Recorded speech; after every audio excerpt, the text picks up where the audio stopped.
황보선의 스토리.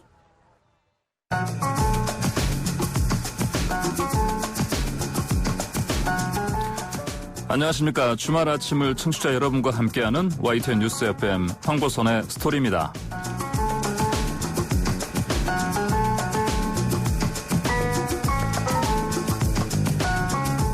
75년 전인 1945년 오늘 대한민국이 36년간의 일제강점에서 해방됐습니다. 그래서 오늘은 광복절 75주년입니다.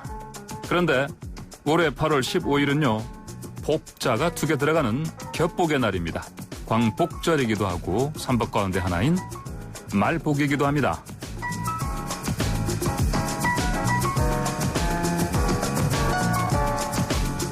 물론 광복절의 복과 말복의 복은 다른 뜻입니다.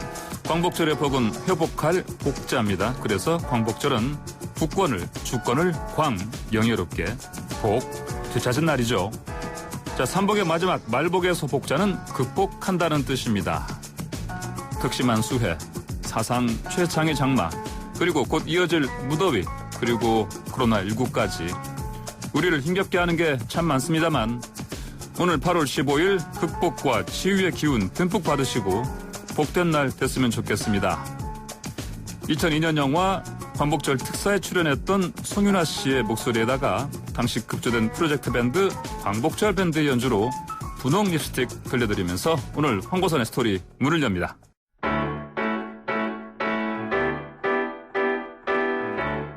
여러분도 삶은 달걀 좋아하우? 그럼 기자 사랑방에서 만나요. 네, 흥미로운 스토리로 토요일 오전을 더욱 풍성하게 만들어줄 기자 사랑방. 황보선의 스토리 막강 스토리텔러 신웅진 기자 나오셨고요. 안녕하세요. 오늘은 왜 그 비주얼 안 붙여요? 저 윤현숙 기자가 없어가지고 막장구 쳐줄 사람이 없어요. 제가 쳐드릴게요. 예. 해보세요. 네. 다시 한번 해보세요. 신웅진 기자 나오셨고요. 네, 비주얼 담당 신홍진입니다. 예. 네. 자, 오늘 윤현숙 기자 스토리 빈자리를 채워주는 스토리 대타 전문 게스트입니다. 김혜민 PD와 함께합니다. 안녕하십니까? 네, YTN 라디오의 비주얼을 맡고 있는 김혜민입니다. 정말이에요? TV 쪽이 좀 더 우세하지 않을까요, 라디오보다? 이 사람들이 지금. 여기 라디오에 오셨는데 예. 라디오가 우세라고 해주셔야죠. 예. 여기 사랑방의 주인이 누군지 모르시나 봐요. 텃세가 역시 나오는군요. 예. 네. 자, 오늘 PD와 기자가 뭉쳤으니까 오늘은 기사랑방 아니고 그럼 이제 PD의 P, 기자의 기에서 피자사랑방으로 해야 되겠네요, 보니까? 약간 유사품 냄새가 나네요, 타방송에. 그러니까 옛날에 예. 옛날에 실패한 방송 말씀하시는 거죠? 오늘 저희는 실패 안 할 겁니다. 예, 그러니까요. 네네. 좋습니다. 피자 그러니까 사랑방. 피자 사랑방은 성공해야 됩니다, 오늘. 네. 자, 신웅진 기자와 김혜민 PD의 합 어떨지 궁금합니다. 자, 서로 인사했으니까 이제 오늘이 광복절이고 월요일 임시 공휴일입니다. 네. 자, 모처럼의 연휴인데 두 분 주말 계획 있습니까? 글쎄요, 비가 안 온다면 좀 야구를 좀 보면서 예. 편안하게 좀 맥주나 한잔 하고 싶은데 그런 게 있고요. 딸아이랑 뮤지컬 하나 보러 가기로 했습니다. 오, 어떤 거요? 브로드웨이 42번가 보러 가기로 했는데요. 근데 요즘 날씨가 하도 오락가락해가지고 어디 딱히 좀 멀리 나갈 그런 계획은 없습니다. 그래요. 자, 우리 김 PD는? 네. 저는 이제 제가 2주 전에 휴가를 다녀왔는데요. 예. 일주일 휴가를 다녀오고 애사심이 불타가지고 제가 복귀를 했어요. 애사심이 갑자기 복귀했다고요? 긴 연휴는 좋지 않다. 예. 아이 둘과 그 남편과 함께 보내는 그 시간이 딱 토요일, 일요일 이틀이면 되거든요. 근데 이번에 월요일까지 붙었잖아요. 네. 그래서 아마 저는 애사심을 키우는 휴가가 되지 않을까, 긴 연휴가 되지 않을까 싶습니다. 이해들을 못 하시죠? 네, 무슨 말이에요? 왜냐하면 집에서 일들을 안 하시니까요. 예. 차라리 회사에서 일하는 게 집에서 아이돌 보고 집안일하는 것보다 훨씬 낫습니다. 이 부분 동의하세요? 전혀요. 그래 못 하실 것 같아요, 두 분은. 어쨌거나 연휴 나름대로 알아서 보내시고, 자, 이번 주 기자 사랑방이 뽑은 피자 사랑방이 뽑은 스토리부터 보러 가보겠습니다. 첫 번째 스토리는요.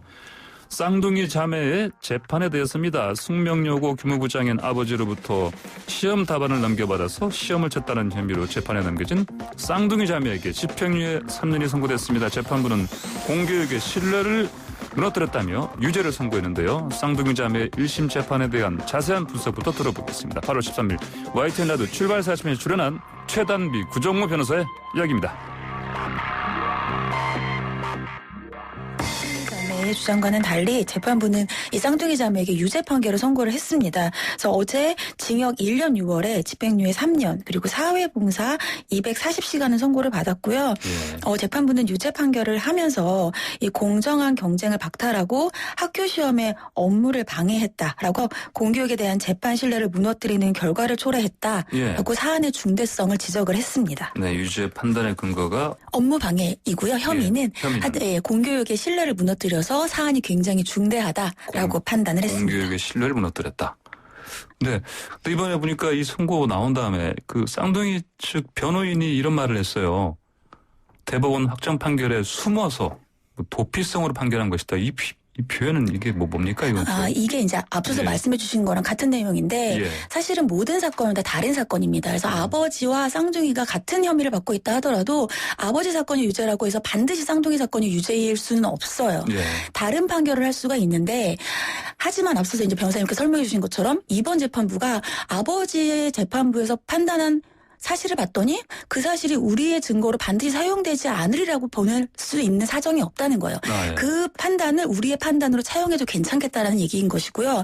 하지만 변호인들은 유죄 확정적인 증거가 자기들이 보기에는 없는데 변호인이 보기에는 없는데 단순히 아버지의 대법원의 확정 판결에 숨어서 지금 현재 1심 판결이 이 대법원의 판결과 다른 배치되는 판결을 하면 항소심이 올라가서 기각될 우려가 있으니까 그것을 면하기 위해서 유죄 확정적인 증거가 없는데도 쌍둥이들도 유죄로 판단을 했다라고 이제 주장을 하는 것이죠. 그래서 대법원 확정 판결에 숨어서 기각될 우려에 도피를 한 것이다라고 주장을 합니다. 자, 쌍둥이 자매 1심 재판부는 두 아이의 성적이 급상승한 것도 또 시험지에 적어놓은 깨알 답도 모두 유죄라고 본 겁니다. 유죄의 근거를 본 겁니다. 자, 재판 결과 예상했습니까? 글쎄 이게 이미 언론을 통해서 혐의는 상당 부분 다 알려졌던 거거든요. 이를 확인하는 판결이 아니었나 저는 그렇게 생각하는데 그래도 다시 한번 되짚어 본다면 이 재판부는 일부 성적이 급상승한 사례가 있긴 하다면서 이 A양과 B양, 이 쌍둥이의 경우 중상위권에서 전교 1등에 최상위권으로 오른 것은 매우 이례적인 사례로 볼 수 있다라고 말을 했습니다. 또 판결에서 두 사람은 시험지에 적어놓은 일부 내용이 반장이 불러준 답과 숫자라고는 하지만 일치하지 않는 부분이 있고 이 답을 미리 외웠다가 잊지 않기 위해서 적어놓은 것으로 보는 것이 합리적이라고 말했습니다. 특히 영어 서술형 문제 일부에 적혀있는 답도 두 사람은 문제에 나올 가능성이 높아서 심화학습을 통해 적어놓은 것이라고 했지만 시험 문제 출제 교사들은 출제 범위에 있는 500개의 문구 중에서 중요한 문장이라고 가르치지도 않았는데 하나만 골라서 적어놓은 것은 충격적이라고 진술했다고 강조했거든요. 이 재판부는 아무튼 이 사건은 숙명여고 학생들에게 공정한 경쟁 기회를 박탈했고 공교육에 대한 국민의 신뢰를 무너뜨려 죄질이 좋지 않은데 피고인들이 범행을 뉘우치지 않고 있다고 말했습니다. 저도 이 언론 기사 본 기억이 나는데요. 이 친구들이 재판부를 상대로 굉장히 강력하게 항의를 했다 그러더라고요. 내가 뭘 잘못했냐. 도대체 정의가 무엇인지 궁금하다. 판사님한테 그렇게 얘기했다는 얘기를 저도 들었었거든요. 당황스럽죠. 네. 그리고 사실 숙명여고가 굉장히 학벌도 높고 공부도 잘하는 학교로. 탈학군에 있는 학교죠. 근데 여기서 중상위권에서 전교 1등을 올라간다는 게 쉬운 일이 아니거든요. 근데 그거를 동시에 쌍둥이 두 명이 그렇게 동시에 했다는 것도 그렇고 그러니까 그냥 우리 일반 사람들이 듣기에도 너무 심증이 가는 사건이잖아요. 근데 또 저는 또 엄마의 입장으로 또 이 아이들의 또 미래가 걱정되기도 하고 저도 참 심란했어요. 이 결과를 보고. 그러니까 8학군에 있는 학교에서 이렇게 이를테면 사실 뭐 우리가 좀 학교들을 다 수준으로 나누긴 그렇지만 상당히 치열한 곳이죠. 그래요. 그런 곳에서 1등 둘 다 1등으로 올라갔다면서요? 그래요. 자, 그러면 사실 이 재판 물론 1심이지만 재판 결과를 봐도 그렇고 또 아버지도 사실은 유죄 판결을 받았지 않습니까? 그렇다면 사실은 이런 여러 가지 정황을 봤을 때 분명히 사실은 부정행위를 저지른 것이다. 이렇게 한마디로 뭐 빗나간 자식 사랑이라고 저는 보고 있는데 이 교육자로서는 학생들에게 이제 편법이 아닌 원칙을 가르치지 않았겠습니까? 근데 하지만 본인 자식에 대해서는 예외를 둔 건데 문제는 이제 이 사람뿐만이었겠냐라는 거죠. 특히 이제 한국 사회 같은 경우 교사는 물론 교회 목사, 재벌 등은 이 세습 문화가 있단 말이에요. 예. 그렇게 되면 다 그런 것들이 연장선상에 있다고 봐야 되고 특권이나 기득권의 문제라고 저는 봐야 된다. 예. 맞습니다. 그 두 사람이 두 학생이 이제 사실은 자기 아버지가 고등학교 교무부장이었고 근데 이런 상황이면 시험지를 뭐 언제든 뭐 볼 수 있는 위치에 있었다. 이렇게 그렇죠. 볼 수 있을까요? 예, 예. 뭐 유혹을 많이 느꼈을 겁니다. 평소에도. 예. 이 정도면 괜찮겠지 하면서 네. 그 수위가 점점 올라갔을 거예요. 예. 저라면 이제 제가 아버지라면 다른 학교를 보냈을 텐데 네. 오. 뭐 개인적으로 말씀드리면 정말요? 저희 아버지께서 예, 이제 중학교 영어 선생님이셨어요. 아, 정말? 아, 예, 그래요? 예, 그런데 다행히 아버지께서는 영어 여중의 선생님이셨고 옆 학교. 네. 아. 저는 남자 중학교였기 때문에 다행히 아버지 학교에서 공부를 할 일은 없었는데 예. 그런데도 영향이 아주 없진 않았어요. 아. 왜냐하면 그래도 이웃 학교라고 해서 예. 저희 학교의 선생님들이 제 존재를 알았어요. 옆 학교에 무슨 선생님 아들이구나라고 저한테 그랬으니까 그것도 글쎄 되게 굳이 따지고 보면 뭐 스트레스일 것 특혜 같은데? 같은 아니 특혜도 특혜지만 예. 본인도 되게 스트레스지 않아요? 다행히 제가 공부를 좀 잘해서 아. 웃기려고 한 건데 사실 이거는 좀 규명해봐야 돼요. 요즘 그 확인할 방도가 팩트 체크. 없잖아요. 그런데 팩트 체크. 그래도 YTN 기자님이시니까 예, 공부는 예. 잘하셨을 공소시효도 거예요. 지났고요. 네. 이제 뭐 공소시효 7년이요? 네. 그러니까 굳이 본인이 잘했기 때문에 아빠의 도움과 특혜를 받을 이유도 없었고 네. 그런 환경도 되지 엄청나게 않았다. 비난이 지금 들리는 그러니까 이런 잘난 예. 자식이 있는가 하면 예. 또 이제 그렇지 못한 경우도 있지 않습니까? 그러면 그런 경우에 부모 입장에서는 또 그쵸. 유혹을 유혹을 느끼는 느낄 건 수도 뭐 있겠죠. 아니 뭐 근데 저는 인지상정이죠. 예. 전 절대 안 할 것 같은데요. 아니 왜냐하면 그래요? 예, 예. 이건 이 아버지한테는 자식 인생의 끝이 대학 입학이라고 생각한 것 같아요. 그쵸. 그러니까 아. 좋은 대학 가면 얘의 인생은 그러네. 성공이다. 근데 저는 절대 그렇게 생각하지 않고요. 예. 저는 또 신흥진 기자님하고 다르게 공부를 잘하지 못했기 때문에 잘하지 못했는데도 지금 신흥진 기자님하고 같이 방송하고 있지 않습니까? 예, 예, 제가 예. 졌습니다. 그래서 저는 예. 이 아버지에게 자식의 인생의 끝이 대학 입시라고 본인 스스로가 규명하고 자식의 인생에 마음대로 껴들었다는 거. 이게 저는 가장 큰 죄라고 생각하고요. 오히려 아버지가 교사라는 이유로 같은 그럼요. 학교에 교사라는 이유로 개입했다. 그럼요. 예. 오히려 자식들이 요구를 하더라도 그걸 요구하는 자식이 그러니까요. 있겠어요? 그러니까요. 요구하지 않죠. 그래요. 뭐 인발부는 소위 말해서 끼어들긴 했겠지만 아이들이 이걸 주도적으로 했다라고 생각하지는 않습니다. 그럼요. 그래서 저는 부모로서 화가 나고 예. 제가 그 박노해 시인의 부모로서 해줄 단 3가지라는 시를 굉장히 좋아하는데요. 그 시를 보면은 예. 그 이런 문구가 나와요. 부모로서 자식에게 해줘야 하는 것 중에 하나는 안 된다는 것을 안 되는 것으로 새겨주는 일이다. 예. 살생을 해서도 안 되고 약자를 괴롭혀서도 안 되고 물자를 낭비해서도 안 되고 거짓에 침묵 동조해서도 안 된다. 안 되는 건 안 된다라는 것을 뼛속 깊이 새겨주는 일이다. 저는 이게 제 마음에 굉장히 정말 좋으시네요. 와닿거든요. 네. 시라기보다 무슨 가훈 같은데. 저는 개인적으로 아이들을 양육하는 데 있어서 저에게 가훈처럼 여기고 있는 교과서에 실려도 그런 좋은 시 시예요. 같은데. 네. 그래서 저는 이 자녀들도 그런 관점에서 불쌍한 거예요. 왜 아버지가 아이들의 인생에 마음대로 이렇게 끼어들었을까. 네, 네.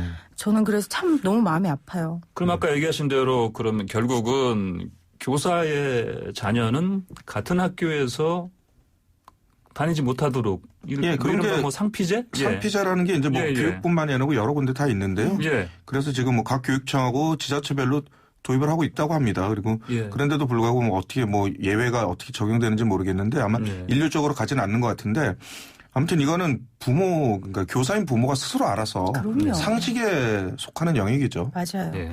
그런데 조금 다른 결의 이야기인데요. 이 자매들 형량이 1년 7개월인가 그렇죠. 받았죠. 네. 예. 근데 조주빈에게 내려진 형량이 1년 7개월이었거든요. 그러니까 같은 형량이에요. 예. 제가 스토리에서도 그때 서정원 사 네네네. 인터뷰한 걸 하긴 했지만 전 또 그 부분에 대해서 또 보면서 예. 조주빈의 사건이 다시 한번 떠오르면서 다시 한번 분노하게 되더라고요. 그래요? 저는 1년 예. 7개월을 이 쌍둥이 자매가 받은 게 적다라는 게 아니라 예. 조주빈이 그만큼 적었다는 거에 분노했다는 거죠. 알았어요. 그럼 그 분노한 부분 우리 다시 한번 또 시간 네. 마련해서 한번 알겠습니다. 그래서 다음에는 꼭 우리 얘기하고 싶었습니다. 다음에는 기자 빼고 네. 그 뭐 PD들만 또 나와야죠. 해서 그때는 뭐 PD만 하니까 네. 뭐 PD 사랑방 다음 주에 아무튼 가시죠. 아무튼 불러주세요. 약자로 하면 뭐 피사랑방. 예. 네, 분노 아이템만으로 한번 찾아뵙도록 하겠습니다. 알겠습니다. 제가. 네. 자, 그나저나 말씀하신 대로 이제 우리가 추정상 이 쌍둥이 자매가 자발적으로 이렇게 이런 걸 하진 않았을 것이다. 뭐 그렇죠. 이렇게 생각해 볼 수 있는데 그러면 어쨌든 이 둘 다 정말 아직까지는 뭐 대학을 뭐 가는 나이 뭐 그런 때 그 정말 신입생으로서 정말 그 뭐랄까요? 대학 들어갔을 펼칠 나이 아닙니까? 근데 이 쌍둥이 자매도 빨리 이 사건에서 벗어나는 게 좋지 않나요, 근데? 근데 뭐 억울하다고 하면 이제 항소를 할 것 같긴 한데요. 아직 확정 판결이 난 건 아닙니다. 그건 다들 알고 계셔야 되고요. 그리고 아까도 말씀드렸지만 비리가 있었다고 가정을 하더라도 아이들이 주도하진 않았을 것이라는 게 이제 제 기대와 믿음이고요. 근데 뭐 이 아이들이 이미 많이 망가지긴 했지만 삶이 끝난 건 아니지 않습니까? 그럼요. 이제 20살인데 뭐 처벌받을 건 받고 다시 시작을 해야 되는데 사실 주변에 이제 아는 사람들이 너무 많을 거예요, 지금. 그렇기 때문에 새로운 곳에서 새로운 출발을 하는 것도 이제 나중에 이제 방법이 될 것 같긴 한데 사실 뭐 아까도 저 개인적인 얘기를 했습니다만 제가 중동고등학교 졸업했는데 그 고등학교 등굣길에 이 숙명여고를 제가 늘 지나갔어요. 그리고 이제 또 제 막내 동생도 이 숙명여고를 나오고 그랬기 때문에 이번 사태를 보면서 정말 생판 남 이야기 같지는 않았습니다. 아, 그래요? 예. 남 이야기 같지 않았다. 자, 대학보다 공부보다 인생에서 훨씬 중요한 것, 뭐 어떤 것이 있을까요? 아까 사실은 뭐 김혜민 PD는 이미 박노해 시인을 한번 읽어주셨기 때문에 그 안에 담겨 있을 것 같기도 하고 그럼에도 불구하고 자, 뭐 여기서 딱 2개씩만 한번 얘기해 봅시다. 그래서 저는 저도 이제 아이가 둘 있는데요. 아이들을 이제 태중에 제가 이제 품었을 때부터 제가 바랬던 건 건강한 아이, 그리고 만남의 축복을 받은 아이, 그리고 지혜로운 아이. 저는 이게 살면서 가장 중요한 요소라고 생각해요. 그러니까 건강한 신체, 건강한 정신, 그리고 제가 참 이 만남의 복을 많이 누리는 사람 중에 하나거든요. 그리고 오늘 처음 신웅진 기자님을 뵙지만 처음으로 좋은 분을 뵙고 두 비주얼의 만남. 그래서 참 좋은 사람을 만난다는 게 너무 살면서 중요하더라고요.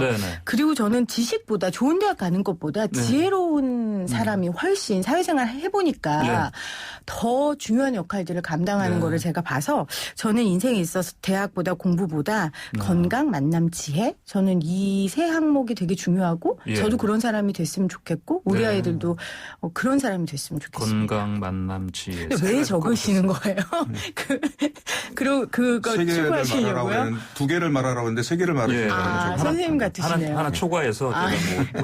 그 신 기자님도 3개 말해주세요. 근데 뭐 건강은 너무 뻔한 거긴 한데 그래도 건강. 그다음 친구를 저는 생각하는데요. 이 뭐 건강 중요한 거 말해서 뭐 하겠습니까? 나이 들면서 사실 돈의 가치는 건강이나 이 시간의 중요함에 사실 미치지 못해요. 아시겠지만. 그리고 또 하나는 이제 이 친구 관계인데 이 상식이 통하는 이 상식이 없으면 지위고하를 막론하고 이렇게 만나기가 점점 더 싫어지고 안 만나게 되긴 하거든요. 나 만나는 건 어때요? 좋습니다. 좋다고 얘기해야죠, 이 자리에서. 독서뿐만 아니라 상식이 이 있는 교우 관계를 통해서 이제 인성이 이제 자라는 건데 왜 제가 친구를 얘기하냐면 요즘 아이들이 친구가 굉장히 적어요. 맞아요. 이게 주로 스마트폰 게임 같은 거라고 개인적으로 이제 PC 게임 그러니까 친구랑 대화라는 게 보니까 전화기를 켜놓고 PC 게임 하면서 뭐 너 어쩌고 막 이렇게 수다 떨면서 눈은 게임에 가 있고 마우스로 막 돌아가고 있어요. 왜냐하면 이미 아파트 단지 놀이터에서 아이들을 보는 건 이제 거의 불가능해졌고요.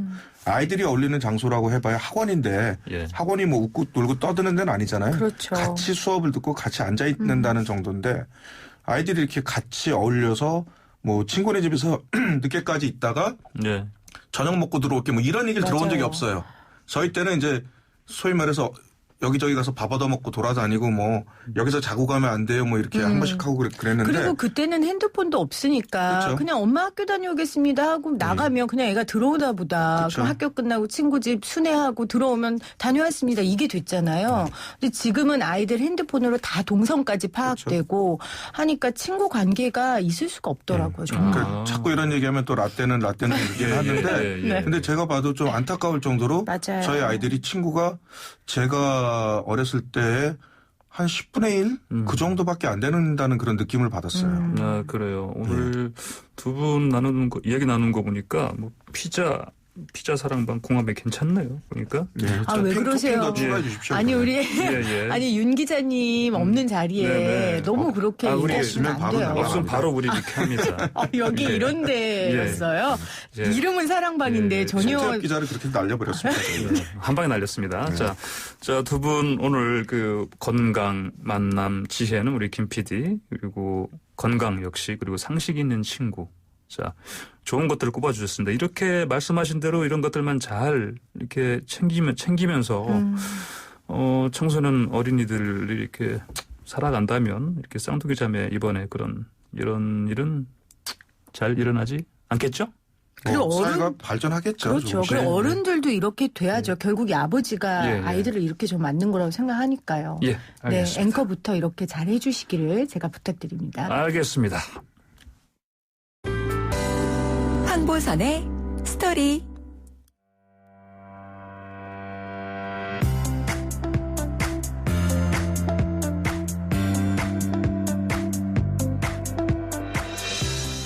네, 기자 사랑방이 아니요, 저희 피자 사랑방이 뽑은 두 번째 스토리는 오피스 와이프와 관련한 얘기입니다. 남편의 오피스 와이프를 알게 된 한 여성의 사연이 화제였는데요.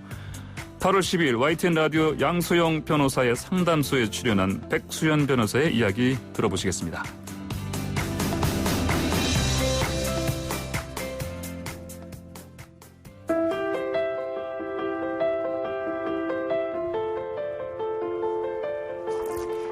저희는 결혼 5년 차, 이제 3살 된 아이가 있습니다. 문제를 알게 된 건 3달 전.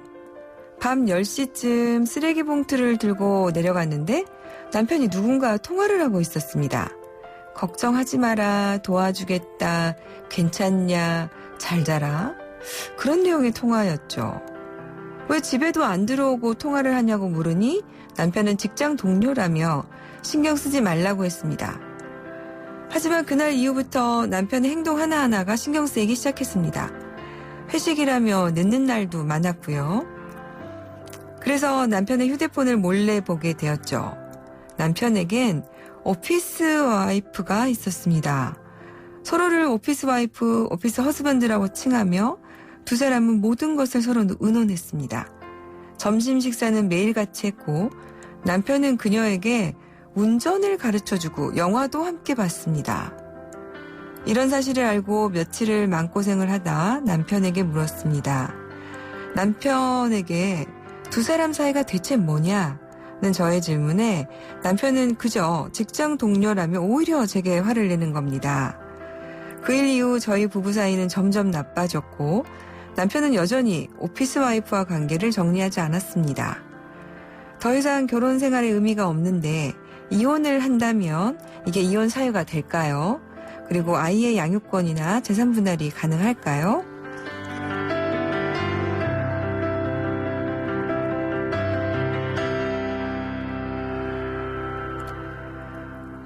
나는 정말 신경이 쓰이는데 남편은 그냥 태연히 별일이 아니라고만 이렇게 하니 굉장히 마음고생이 심하실 것 같아요. 변호사님, 이게 이혼 사유가 될 수 있을까요? 당연히 될 수 있습니다. 네. 별게 아닌 사연이 아닌데요. 흔히 요즘에 좀 많이 볼 수가 있죠. 이런 문제들이 상담을 좀 많이 했었던 것 같습니다. 네. 이게 지금 사실은 이제 본인들은 그냥 동료나 친구 사이라고 생각을 하는데 이게 이제 소위 말하는 뭐 외도나 부정행위 그렇게 해당한다고 볼 수 있을까요? 이게 부정한 행위가 꼭 굳이 두 사람이 뭐 성행위에 이를 정도로 그 정도에 이르러야 된다는 건 아니고요. 네. 이 정도로 서로 뭐 밤늦게까지 통화하면서 걱정하지 마라, 도와주겠다, 뭐 잘 자라 이런 네. 얘기를 서로 하면서 정신적으로 서로 교감하는 건 역시 네. 법원에서는 부정한 행위다라고 이렇게 보고 있습니다. 네. 당연히 이혼 사유 될 수 있습니다. 실질적으로 변호사님도 이런 사례 한번 해보신 적 있으세요? 요즘 많습니다. 이제 뭐 이제 오피스 와이프, 오피스 허즈밴드 이런 게 이제 통칭으로 좀 사용되는 경향이 있는데 네. 이게 뭐 사무실에서만 와이프, 사무실에서만 남편이 아니고 사실은 이게 그냥 외도를 하는 거고요. 그렇게 네. 부르고 있을 뿐이고. 이게 네. 지금 보니까는 그냥 자, 뭐 저는 사실은 이 사연 내용 들어보니까 뭐 저로서는 이런 경험이 없어서 그런지 아니면 주변에서 못 봐서 그런지 저는 좀 충격적인데 더구나 이런 뭐 오피스 와이프, 오피스 허즈번드 때문에 변호사 사무실 찾는 사람이 많다는 거 이것도 저는 좀 뜻밖입니다. 예. 글쎄, 뭐 점심시간에 잘 어울리거나 아니면 회식 때 같이 있는 사람들이 꼭 있어요. 예. 본인들은 이제 모를 거라고 생각하지만 주변에서는 많이 뭐 눈치채거든요. 특히 남녀의 경우니까 그럴 수밖에 없는데, 근데 미혼의 경우는 이제 우리가 그러려니 하는데 기혼이면 좀 경계를 좀 하는 게 맞죠. 미혼이면 문제가 될 게 없습니다. 그렇죠. 네. 근데 그게 미혼도 이제 같은 조직 내에서 너무 여러 번 바뀌면 그거는 좀 그게 그때는 욕 먹지만 사실 네. 기혼자들이 돌아보면 그게 뭐가 문제예요. 저는 그렇게 살지 못한 거 후회하는 사람 중인데. 네. 여기 다 그런 사람들인가 보네. 네. 근데 제가 아까 전에 우리 앵커한테 분노템만 못 꺼서 다시 온다 그랬는데 분노템 하나 있네요. 또 있어요? 지금 이게 분노템이죠. 그러니까 아까 말씀하신 게 변호사 사무실 오피스 와이프 오피스 허즈번드 때문에 찾아오는 게 충격적이라고 하셨는데 지금 앞에 백수연 변호사가 얘기한 것처럼 결국 이건 그냥 외도예요. 무슨 이렇게 교양 있게 영어를 붙여가면 오피스 허즈번드 오피스 와이프 이럽니까? 이게 외도한 거죠. 저는 꼭 그렇게 규정하기보다는 약간 우정과 불륜의 줄타기를 하고 있다. 왜 줄타기 합니까? 사는 것도 힘들어 죽겠는데 줄타기를 굳이 왜 합니까? 보면 꼭 익스트림 스포츠를 하는 사람들이 있는 것처럼 그 참 취향들이 다 독특해요. 그런데 가만 있어봐. 잠깐만.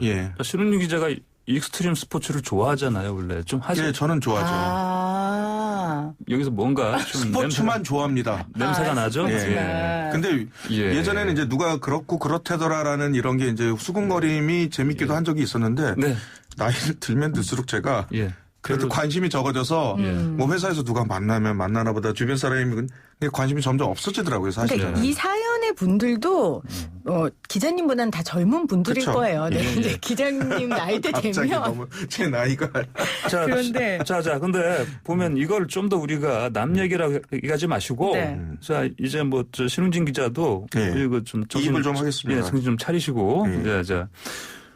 우리 주변에 어떤 누군가가 이런 뭐 오피스 와이프 또는 오피스 허즈번드를 뭐 거느리고 있다 이렇게만 좀 이상한가요? 이상하게 가지고 있다. 그렇다라고 하면 보고 한번 이 문제를 다뤄봅시다.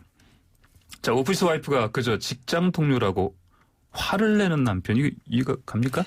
글쎄 오해에 불러온 사람이 일단 혐의가 있는데 화를 내면 안 되죠. 안 되죠. 비즈니스 관계니까 그렇다라고 이제 설명을 충분히 해줘야 되는데 물론 이제 진짜로 아니라고 이제 가정을 했을 때 그 집사람이 이제 의부증 수준으로 자꾸 추궁을 하면 화를 낼 수도 있긴 하겠지만 그래도 원인 제공은 이 남편이 먼저 했으니까 화를 내면 안 된다. 이게 뭐 정답 아니겠습니까? 아니 근데 비즈니스 관계 운전 가르쳐주고 영화 봅니까? 저는 그러니까 이 사연 안에 우리가 좀 집중해 보면 당연히 저도 이제 직장 생활을 하는 사람이고 저는 너무 다행히 YTN 라디오에 정말 일만 집중할 수 있는 환경을 동료들이 만들어주고 있어요. 그 무슨 말씀이에요? 전혀 뭐 일을 아주 많이 준다는 얘기인가 아니죠. 보죠? 오피스 허즈번드를 굳이 두고 싶지 않은 그런 건강한 동료들이 다 주변에 있기 때문에 그래서 저는 이런 환경에 노출돼 있지 않지만 이 마음은 이해를 해요. 그러니까 같이 일하다 보고 생각해보면 제 남편보다 더 오랜 시간을 동료들하고 함께 있는 거잖아요. 그리고 나의 일의 이야기를 내 남편보다 같은 업종에 종사하는 사람과 더 잘 나눌 수 있고요. 이해는 하는데 그렇다면은 그 모든 일들은 9 to 6 내 근무 시간 안에서만 이루어나야죠. 굳이 9 to 6 넘어서 운전을 가르쳐주고 영화를 보고 이건 안 됩니다. 그러니까 이건 뭐 분명한 외도죠, 뭐. 그럼요. 자 그렇다면 만약에 이런 문제 때문에 뭐 이혼을 고민하는 어떤 아내가 뭐 이를테면 뭐 신웅진 기자가 뭐 변호사다. 근데 아까도 외도로 확정을 두 분이 하셨는데 이 합리적 의심은 충분합니다. 그런데 저는 획일적인 잣대는 좀 경계해야 된다는 입장인데 이 힘든 이 직장 생활 때문에 동료만큼 의지가 되는 건 없겠죠. 그런데 꼭 동성끼리만 의지해라. 이것도 좀 아닌 것 같아요, 저는. 그러니까 동성이건 이성이건 간에 적당한 선을 만들고 넘지 않는 게 중요한데 이걸 꼭 외도라고 완전히 규정하고 넘어가는 건 좀 그런 것 같고요. 그리고 뭐 이렇게 누군가 고민을 하고 있다라고 하면 저는 요즘에 이혼 같은 경우는 잘못된 선택이라고 하지 않아요. 너무 괴롭다면 헤어질 수도 있는 거고 뭐 같이 있는 게 악몽이라면 당연히 벗어나야죠. 그런데 남편이 이제 만약 깨닫고 바뀌고 그러면 좋은데 그렇지 않으면 어쩔 수 없는 거거든요. 또 이제 설정이 이 남편의 불만을 제기하는 아내의 이야기였지만 거꾸로 남편이 부인이 뭐 오피스 허즈번드가 있다라는 걸 문제 삼으면 이건 뭐 저 입장을 바꿔놓고 생각하면 네. 똑같은 뭐 남자만의 문제도 아니고 여자만의 문제도 아닌 서로의 문제, 배려 이런 걸로 봐야죠. 그러니까 저는 기자님이 아까 바꿔서 생각해 봐야 된다고 하셨는데 저는 이 상황에서 만약에 바꿔서 생각을 한다면 네. 남편 입장에서는 아내와 뭐 예를 들면 관계가 지금 별로 좋지 않다든지 네, 네. 내가 아내하고 사실 이야기도 나누고 싶고 영화도 보러 가고 싶고 다양한 일을 하고 싶은데 관계가 원활하지 않기 때문에 내가 다른 대화 잘 통하고 함께 할 수 있는 사람을 만나게 된 걸 수도 있거든요. 그래서 저는 만약에 누군가가 저한테 고민을 털어놓으면 이게 처음이라면 첫 사례라면 둘 관계를 일단 한번 점검해보고 네. 회복할 수 있는 방법을 생각해보라고 얘기할 것 같고요. 예. 그런데 이게 첫 번째가 아니라 습관적으로 두 번째, 세 번째 네네. 얘 일이라면 저는 이혼하라고 얘기할 것 같아요. 아, 그래요. 자, 신은진 기자, 저 오피스 와이프 기사 관련해서 뭐 댓글 어마어마하게 들어왔습니다. 그날 저희 YTN에서 가장 많이 본 뉴스 중에 하나였거든요. 이게 거의 톱뉴스였는데 그 댓글 수로는 보면은 이제 부인분도 그럼 똑같이 해주세요. 남편 반응이 어떨지 궁금하네요. 또 남편에게 물어보세요. 수영 남친이나 헬스 남친 만들어도 되냐고. 그리고 뭐 그런 단순 이성 친구도 배우자가 싫다면 바로 관계 정리하고 끊는 척이라도 하는 게 최소한의 신뢰 유지다. 예. 도리어 화를 내고 뻔뻔하게 나오면 끝까지 가자는 거지 뭐. 이런 내용이 있고요.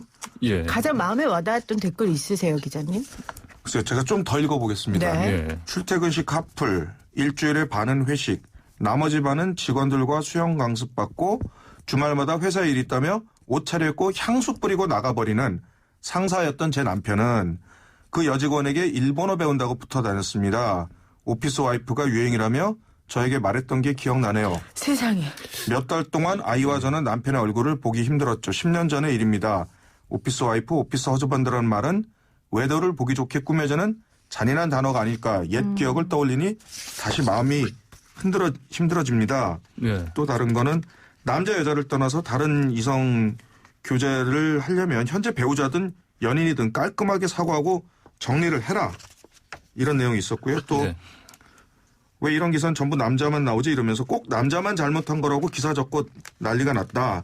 양성이 평등하려면 보는 시각도 평등하게 기사를 써라. 뭐 제가 아까 전했던 거랑 비슷하긴 한데 뭐 하여튼 댓글이 너무 많았는데 사실 이건 좀 제가 정제된 내용이고요. 그렇죠. 나머지 분들은 뭐 이제 쌍욕과 이런 것들이 많이 섞여서 아주 극단적인 표현들이 많이 나왔습니다. 그러니까 사실은 이날 저도 이 기사가 굉장히 이슈가 되는 걸 보면서 우리한테 굵직굵직한 좀 코로나19도 있고 수해도 있고 그걸 다 이겼거든요. 그러니까 그만큼 사람들 삶 가운데 이 주제가 굉장히 예민하고 많은 사람들이 크고 작은 경험담들이 있다라는 거를 방증한 게 아닌가 그 생각이 들더라고요. 아, 그래요.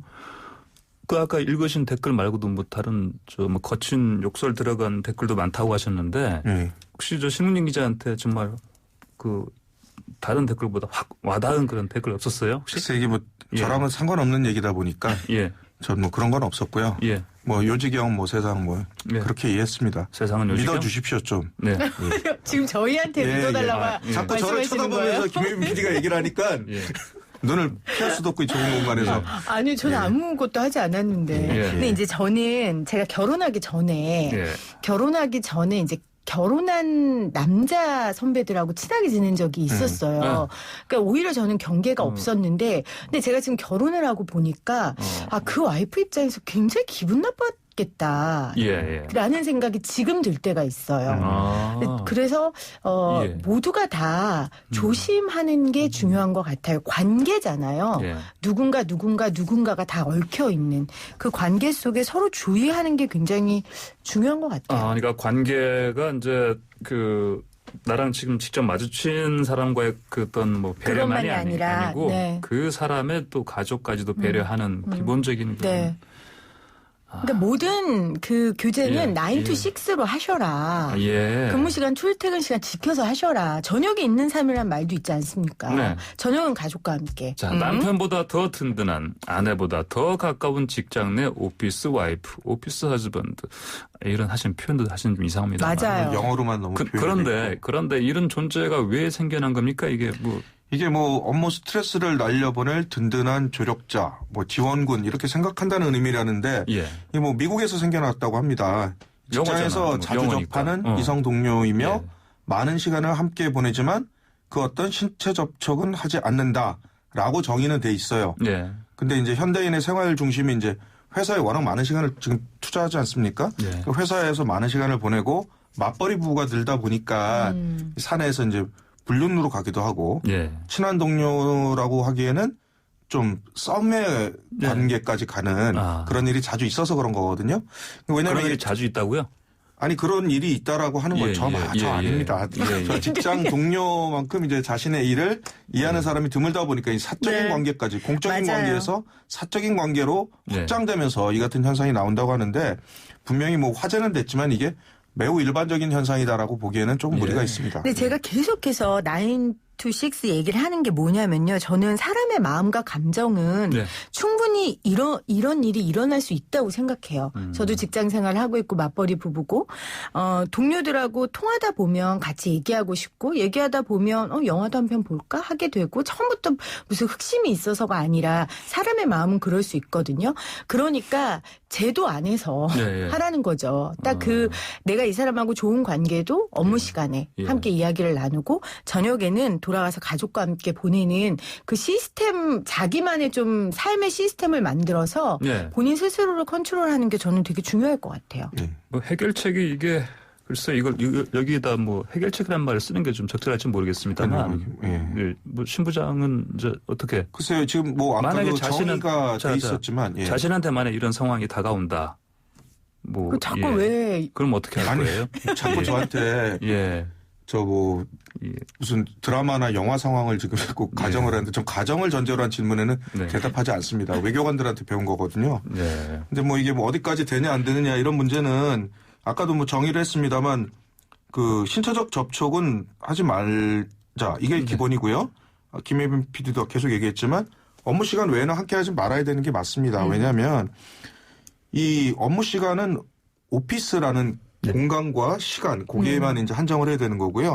그리고 또 특히 이제 기혼의 경우는 둘이서 남녀가 어울리는 게 조금 위험해요. 그래서 전 사실 여자 직원과 단둘이 밥을 먹지는 않습니다. 거의. 그래서 차라리 뭐 한 명 정도를 더 모시고 와라. 그래서 뭐 3명이나 뭐 이런 식으로 하고 아니면 차라리 혼자 먹는 게 마음 편하고요. 그리고 뭐 불가피하게 정말 먹게 된다면 회사 지하 식당이나 아주 주변에 가까운데 이런 데 가지. 멀리 가면 멀리서 이제 둘이서 밥 먹다 보면 이제 오해 생기거든요. 그러니까 굳이. 그러니까 그리고 메뉴도 조심해야 됩니다. 메뉴도요? 호의는 돼지고기까지예요. 이유 없는 소고기는 없어요. 무슨 말이야 이게? 저 그 얘기 어디서 들어본 것 같아요. 뭐 제가 한 말은 아니고요. 그러니까 뭐 이 너무 비싸고 고급 굳이. 이런 그런 메뉴를 단 둘이 이성과 먹는다는 것은 그래서 나온 얘기가 이제 호의는 돼지고기까지 맞아요. 이유 없는 소고기는 없다. 소고기는 흑심이다라고 봐야 되는 거죠. 저는 동의합니다. 굉장히 논리적이라고 생각해요. 굉장히 그럼 정말 사람이 뭐 논리로만 살아가지는 않습니다만. 그러니까 단둘이 만나는 걸 지금 전제하신 거예요. 그러니까 단둘이 만나는데 굳이 그렇게 비싸고 좋은 음식을 사람들이 없는 곳까지 가서 먹을 이유는 없다. 그리고 그렇게 하다 보면 저는 자기도 모르게 그 경계선을 넘는다는 건 너무 쉬운 일이거든요. 저도 되게 동의합니다. 자 오늘 이 논란에 뭐 오피스 와이프, 오피스 허즈번드 관련해서 오늘 잘 들었습니다. 그리고 아까 말씀하신 대로 그 돼지 고기까지는 호의는 돼지고기까지. 그럼 이유 없는 소고기는 없다. 오늘 결론은 그러면 호의는 돼지고기까지. 자 이렇게 하고 오늘 정리합시다. 오늘 말씀 잘 들었습니다. 네, 고맙습니다. 지금까지 기자사랑방의 스토리텔러 신웅준 기자 그리고 PD사랑방이라고 해야 되나? PD사랑방의 김혜민 PD였습니다. 네, 오늘 기자사랑방 아니고 PD와 기자가 함께 수다를 떠는 피자사랑방 됐습니다. 자, 출연자들이 할 얘기가 참 많은 표정들이었는데 제가 보기에는 방송 끝나고 가서 함께 피맥하면서 더 얘기 나눠보시기 바랍니다. 자, 피맥하면서요. 계속 피가 들어가는데 자, 소시적에 싸구려 기타 사서 손가락 피날 정도로 쳤다는 그런 재밌는 가사로 시작하는 노래가 생각납니다. 노래 제목은 69년의 여름, Summer of 69인데요. 캐나다 싱어송라이터인 브라이언 애덤스가 1985년에 낸 곡입니다. 1969년은 그 유명한 록 음악의 대잔치 우드스톡 페스티벌이 열린 해이기도 합니다. 하필 이 우드스톡 페스티벌이 열린 날짜도 그게 8월 15일부터였네요.